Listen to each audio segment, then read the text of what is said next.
بسم اللہ الرحمن الرحیم۔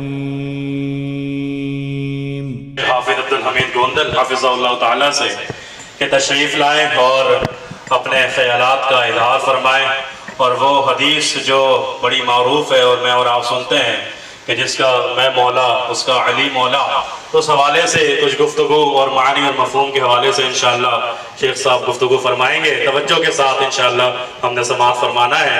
فضیلت الشیخ حافظ عبدالحمید گوندل صاحب۔ الحمدللہ رب العالمین والعاقبۃ للمتقین والصلاة والسلام علی سید الانبیاء والمرسلین نبینا و امامنا و حبیبنا و قرۃ اعیننا محمد صلی اللہ علیہ وسلم خاتم النبیین وعلی آلہ و ازواجہ و اصحابہ الطیبین الطاہرین ومن تبعہم بإحسان الی یوم الدین، اما بعد۔ مختلف کتب حدیث کے اندر، جن میں جامع ترمذی ہے، سنن ابن ماجہ ہے، مسند احمد ہے، اور امام البانی کی صحیح الجامع ہے، سیدنا براء بن عازب، سیدنا بریدہ الاسلمی،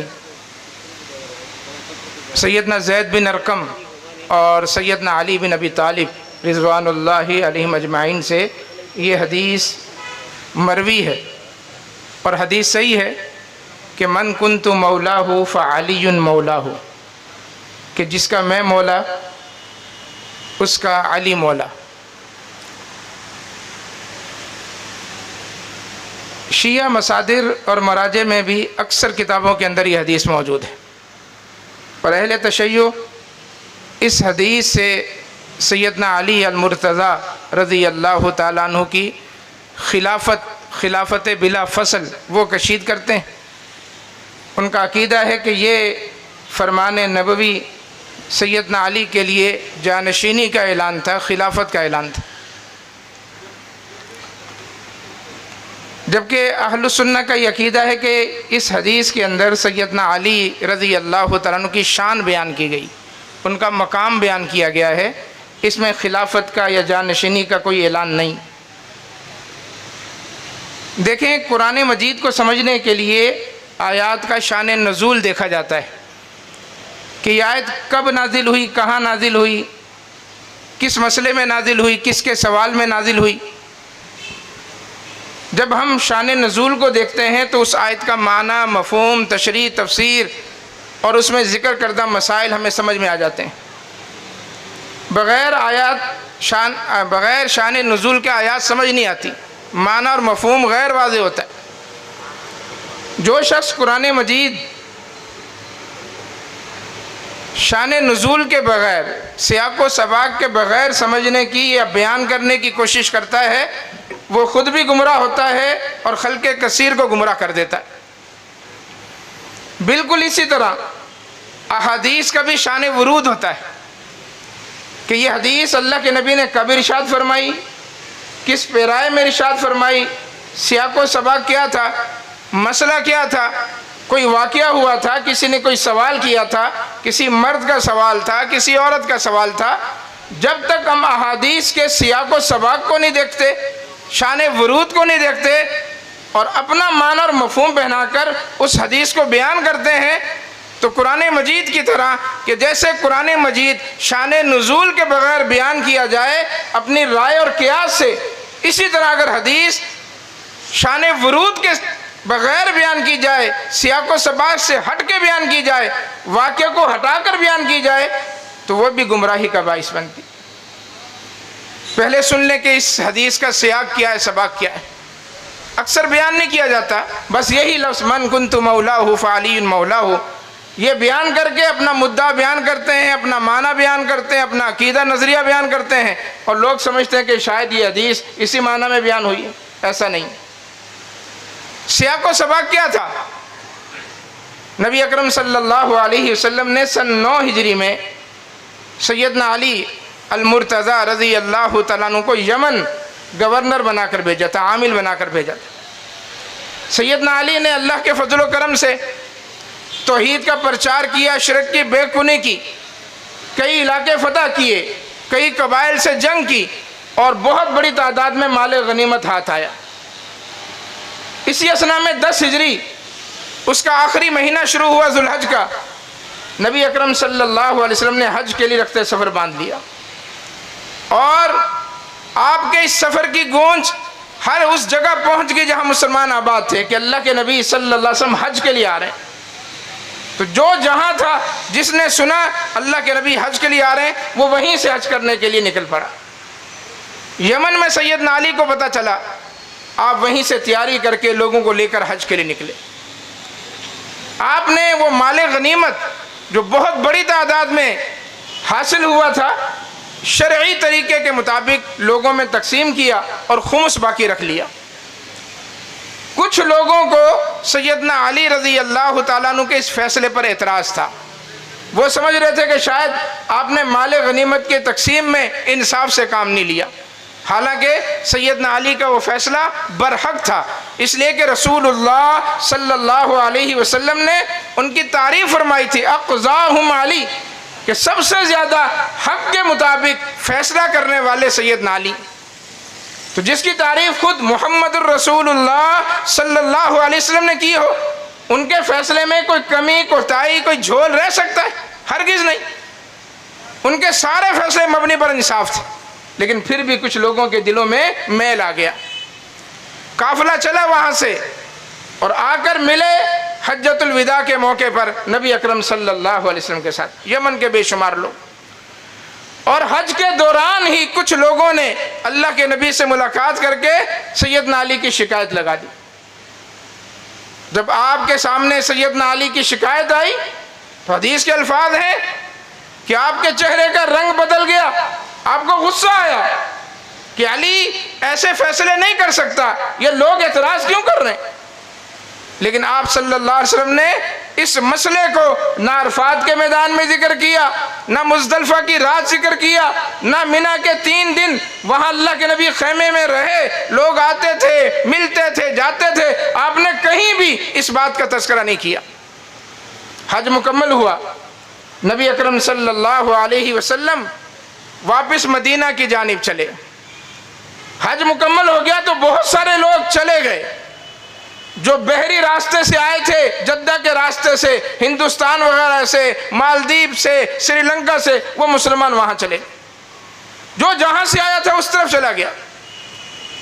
3 ملکوں کے قافلے اکٹھے چلتے تھے مکہ سے، یہ مکہ ہے اس طرف جنوب کی طرف، اور یہ شمال کی طرف مدینہ ہے، مشرق اور مغرب یہ اس طرح ہے۔ مکہ جنوب کی طرف ہے، مدینے والوں کا قبلہ ادھر ہے، ادھر منہ کر کے نماز پڑھتے، اس لیے کہ ان کا قبلہ اس طرف ہے، جنوب کی طرف۔ تو مکہ سے 3 ملکوں کے قافلے اکٹھے چلتے تھے، جن میں مدینہ والے ہوتے تھے، ملک شام والے، ان کا راستہ بھی روٹ بھی یہی تھا، اور یمن والے بھی شام والوں کے ساتھ مدینہ والوں کے ساتھ مکہ سے نکلتے تھے، اور آدھے راستے سے وہ اپنی ملک یمن کی طرف روانہ ہو جاتے تھے۔ 3 طرح کے قافلے نکلے ہیں، اللہ کے نبی کے ساتھ ہیں، بڑی تعداد میں صحابہ ہیں، لیکن ان کا تعلق صرف 3 جگہوں سے ہے، یمن سے تعلق ہے، شام سے تعلق ہے، اور مدینہ سے تعلق۔ مکہ سے نکلے ہیں، جوفا نامی جگہ پہ آئے ہیں جو مکہ مدینہ کے درمیان میں ہے۔ جوفا سے 8 کلومیٹر آگے آئے ہیں غدیر خم نامی جگہ پر۔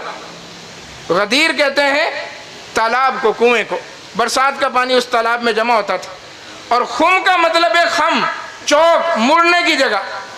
وہ ایک طرح کا چوک تھا، سرائے تھا، لوگوں نے وہاں ہوٹل وغیرہ بنا رکھے ہوں گے، قافلے آ کر یہاں ٹھہرتے تھے، اپنے اونٹوں کو پانی پلاتے تھے، ان کو چارہ کھلاتے تھے، اور سستا کر تازہ دم ہو کر یمن کے قافلے اس طرف روانہ ہو جاتے تھے، مدینہ والے اور شام والے آگے نکل جاتے تھے۔ یہ وہ آخری جگہ تھی جہاں یمن والوں نے جدا ہونا تھا۔ اس جگہ پر اللہ کے نبی 18 ذی الحج کو پہنچے، غدیر خم نامی جگہ پر۔ اب جب کہ یمن والوں نے اپنا راستہ الگ کرنا تھا، انہوں نے اس قافلے سے جدا ہونا تھا، مسئلہ بھی یمنیوں کا تھا، انفرادی مسئلہ تھا، ان کے دلوں میں سیدنا علی کے لیے میل آیا تھا، بغض آیا تھا۔ نبی اکرم صلی اللہ علیہ وسلم نے ظہر کی نماز کے بعد ایک خطبہ دیا جسے خطبہ غدیر خم کہا جاتا ہے۔ خطبہ بڑا ہے لیکن آپ نے سیدنا علی کا ہاتھ پکڑا. اس سے پہلے جو صحابہ موجود تھے 3 ملکوں کے، یمن کے، شام کے اور مدینہ کے، ان سے کہا لست انا اول المسلمین بانفسہم وازواجی امہاتہم، مجھے بتاؤ کیا میں تمہاری جانوں سے زیادہ تمہیں عزیز نہیں ہوں؟ میری بیویاں تمہاری مائیں نہیں ہیں؟ آپ نے سوال کیا. بلا یا رسول اللہ. صحابہ نے کہا اللہ کے نبی کیوں نہیں، ہماری جانیں کیا، ہم اپنی اولاد، اپنا مال سب آپ پر قربان کر دیں، اپنی جانوں سے بھی زیادہ آپ کو عزیز رکھتے ہیں، آپ سے پیار اور محبت کرتے ہیں. آپ نے سیدنا علی کا ہاتھ پکڑا اور پھر کہا من کنت مولاہ فعلی مولاہ، تو جو مجھ سے پیار کرتا ہے وہ علی سے بھی پیار کرے، جو مجھے محبوب رکھتا ہے وہ علی کو بھی محبوب رکھے. یہ تھا اس کا سیاق و سباق. لیکن اہل تشیع نے کہا نہیں جی، یہ خلافت کا اعلان تھا، جانشینی کا اعلان تھا، جسے بعد میں غصب کر لیا گیا اور کسی اور کو خلیفہ بنا دیا گیا. لفظ مولا استعمال ہوا، مولا. من کنت مولاہ فعلی مولاہ. اپنے لیے بھی اللہ کے نبی نے لفظ مولا استعمال کیا اور سیدنا علی کے لیے بھی لفظ مولا استعمال کیا. بس اس لفظ کو لے لیا. ترجمہ کیا کرتے ہیں؟ میں جس کا مولا ہوں علی بھی اس کا مولا ہے. اللہ کے بندو، من کنتو کا ترجمہ آپ اردو میں کرتے ہیں، مولا لفظ کو ویسے ہی نیچے لے آتے ہیں. مولا کا بھی تو ترجمہ کرو، یہ بھی تو عربی کا لفظ ہے. من کنتو مولاہ، یہ مولا لفظ عربی کا ہے. جب تک اس کا ترجمہ سیاق و سباق کے مطابق نہیں کرو گے حدیث اپنے معنی میں غیر واضح ہوگی. کیا ترجمہ ہے مولا کا؟ اپنے لیے بھی لفظ مولا، علی کے لیے بھی لفظ مولا. ترجمہ کیا ہے مولا کا؟ عربی بڑی فصیح زبان ہے. امام ابن الاثیر امام اللغہ نے النہایہ کے اندر لفظ مولا کے 20 ترجمے لکھے ہیں. کتنے؟ 20 ترجمے. اور آپ نے ایک ہی ترجمہ پکڑ لیا، اور پکڑا بھی نہیں، عربی کے لفظ کو ہی پکڑ لیا، اس لیے کہ اگر اس کا ترجمہ کریں گے تو پھر تو مقصد ہاتھ سے نکل جائے گا. ترجمہ نہ کرنا پڑے، لفظ مولا لے لیا، میں جس کا مولا علی اس کا مولا. ترجمہ کریں لفظ مولا کا. امام ابن الاثیر فرماتے ہیں کہ اس کا ترجمہ پڑوسی بھی ہے، اس کا ترجمہ محبت کرنے والا بھی ہے، اس کا ترجمہ معاہدہ کرنے والا بھی ہے، اس کا ترجمہ داماد بھی ہے، اس کا ترجمہ سسر بھی ہے. بہت سے ترجمے اس کے. یہاں سیاق و سباق کیا ہے؟ لوگوں کے دل میں سیدنا علی کے لیے بغض آ گیا تھا، ان کے فیصلوں پر عدم رضا آ گیا تھا. تو سیاق و سباق کے مطابق یہاں اس کا ترجمہ ہوگا جو مجھ سے محبت رکھتا ہے، جو مجھ سے پیار رکھتا ہے، جو دلی عقیدت رکھتا ہے، وہ علی سے بھی محبت کرے، علی سے بھی پیار کرے. اس لیے کہ لفظ مولا کلمات مشترکہ میں سے ہیں، کثیر المعانی لفظ ہے. جب تک اس کا معنی سیاق و سباق کے مطابق نہیں کریں گے ترجمہ غیر واضح. اللہ کو بھی مولا کہتے ہیں، انت مولانا فانصرنا علی القوم الکافرین. سورہ بقرہ کی آخر آیت، اللہ تو ہمارا مولا ہے. اللہ مولاکم ولا مولا لکم. سورہ محمد میں کہا اللہ تمہارا مولا ہے، کافروں کا کوئی مولا نہیں. اللہ کے نبی صلی اللہ علیہ وسلم نے زید بن حارثہ اپنے منہ بولے بیٹے سے کہا تھا انت اخونا و مولانا، تم ہمارے بھائی بھی ہو، ہمارے مولا بھی ہو. کیا ترجمہ ہوگا یہاں پر؟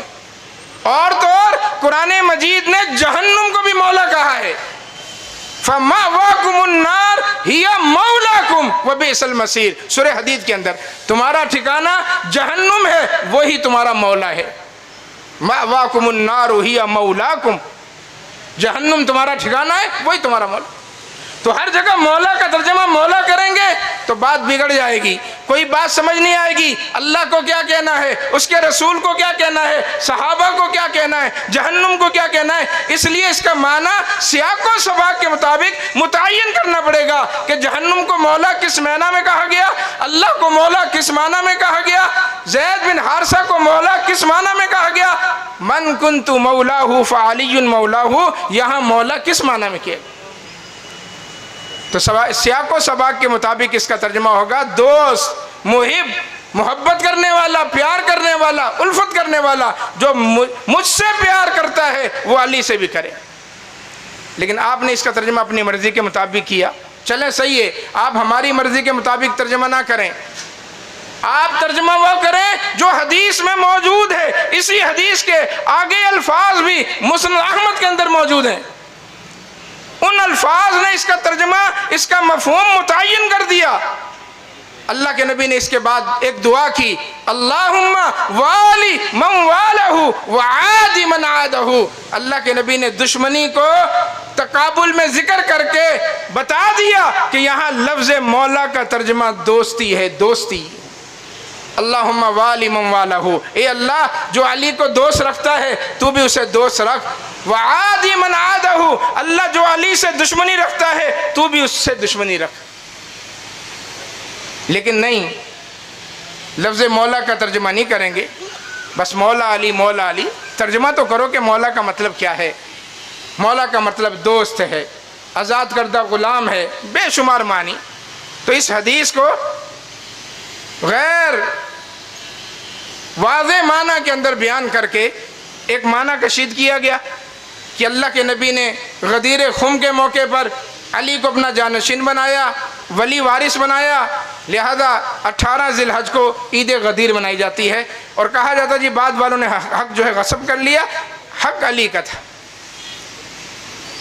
ہم کہتے ہیں کہ اس کا یہ مفہوم نہیں ہے، غلط ہے جو آپ بیان کرتے ہیں. اللہ کے نبی پھر تشریف لے آئے مدینہ میں. محرم کا مہینہ گزرا، سفر کی 29 تاریخ کو آپ بقیع الغرقد گئے. رات کو جا کے اہل بقیع کے لیے مغفرت کی دعا کی. اگلے دن جنازہ تھا، پھر دوبارہ بقیع میں گئے. دھوپ کی شدت کی وجہ سے اللہ کے نبی کو بخار ہو گیا. وہ بیماری لاحق ہوگی جس کو مرض الموت کہا جاتا ہے. آپ بیمار ہوئے، سب سے اجازت لے کر آخری چند دن ام المومنین سیدہ عائشہ صدیقہ طیبہ طاہرہ سلام اللہ علیہا ان کے گھر میں گزارے. 8 ربیع الاول جمعرات کا دن ہے. 8 ربیع الاول جمعرات کا دن ہے. آخری نماز جو آپ نے پڑھائی مغرب کی نماز، سورہ والمرسلات کی تلاوت کی. گھر چلے گئے، عشاء کا وقت ہوا، سیدنا بلال نے اذان دی. اذان دینے کے بعد دروازے کے قریب گئے، حجرہ عائشہ صدیقہ کے قریب. الصلاۃ یا رسول اللہ، اللہ کے نبی نماز کا ٹائم ہو گیا، تشریف لائیں، نماز پڑھائیں. اندر سے کوئی جواب نہیں آ رہا، اس لیے کہ نکاحت طاری ہو گئی، غشی طاری ہو گئی. اللہ کے نبی اٹھنا چاہ رہے ہیں، اٹھ نہیں پا رہے، بار بار بے ہوش ہو رہے ہیں. اور جیسے ہی ہوش میں آتا ایک ہی سوال کرتے، اصلی الناس، کیا لوگوں نے نماز پڑھ لی؟ جواب ملتا، وَهُمْ يَنْتَظِرُونَكَ یا رسول اللہ. اللہ کے نبی کیسے پڑھ لیں نماز، لوگ تو آپ کا انتظار کر رہے ہیں. پھر بے ہوش ہو جاتے. وقت بیتتا جا رہا ہے، لوگوں کی بے چینی بڑھتی جا رہی ہے، رشتہ دار سارے گھر کے اندر جمع ہیں. جب آپ نے دیکھا کہ اب طاقت نہیں رہی، اب میں کھڑا نہیں ہو سکتا، کہا مرو ابا بکر فلیصلی بالناس. جاؤ، جمع کا صیغہ ہے، مرو، جاؤ سارے جا کر میرے مصلی پر ابو بکر صدیق کو کھڑا کر دو. ابو بکر صدیق کو کھڑا کر دو. امی عائشہ نے کہا اللہ کے نبی کسی اور کو کہہ دیں، میرے والد تو رقیق القلب ہیں، روتے رہیں گے، نماز نہیں پڑھا سکیں گے. فرمایا یا اب اللہ و یا اب المسلمون، اگر ابو بکر کے علاوہ میرے مصلی پر کوئی اور کھڑا ہوا، نہ آسمان والے اس کو مانیں گے نہ زمین والے اس کو مانیں گے.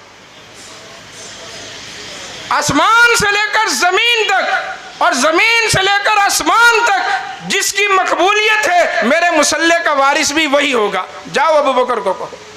ہم کہتے ہیں اہل تشیع سے کہ بالفرض آپ کا معنی ہم مان لیتے ہیں، من کنت مولا فعلی مولا میں خلافت کا اعلان تھا، جانشینی کا اعلان تھا. تو آج موقع تھا، اللہ کے نبی نماز نہیں پڑھا سکتے تھے، آج موقع تھا کہ اپنے جانشین کو کھڑا کرتے، وسیع کو کھڑا کرتے.